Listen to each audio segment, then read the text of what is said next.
حدیث میں ہے رسول اللہ ہم اسلام نے ہر آداب اور ہر بات ہم کو سمجھائے، زندگی کے مربوط کسی ایک چھوٹی اور بڑی بات کو نہیں چھوڑا۔ فرمایا نے کہ بھوک پر کھاؤ اور بھوک پر ختم کرو، بھوک لگنے سے پہلے مت کھاؤ اور بھوک ختم ہونے تک بھی مت کھاؤ۔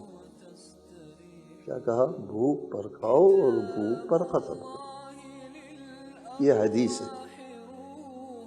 ادھر تجربہ والوں نے کیا کہا؟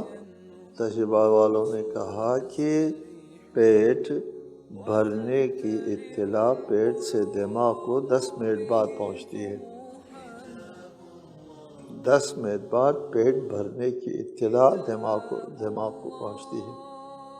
اگر آپ بھوک پر ختم کریں، ابھی بھوک ختم نہیں ہوئی ہے، شکم سیری کا ابھی احساس نہیں ہوا ہے، ختم کرتے ہیں تو آپ یہ ختم کرتے یار ابھی تو بھوک مٹی نہیں ہے، پیٹ بھرا نہیں، 10 منٹ کے بعد آپ کا پیٹ بھر جائے گا، بھوک ختم ہو جائے گی اور دماغ کو پیغام پہنچ جائے گا کہ میرے پاس ضرورت کا مال آ گیا ہے۔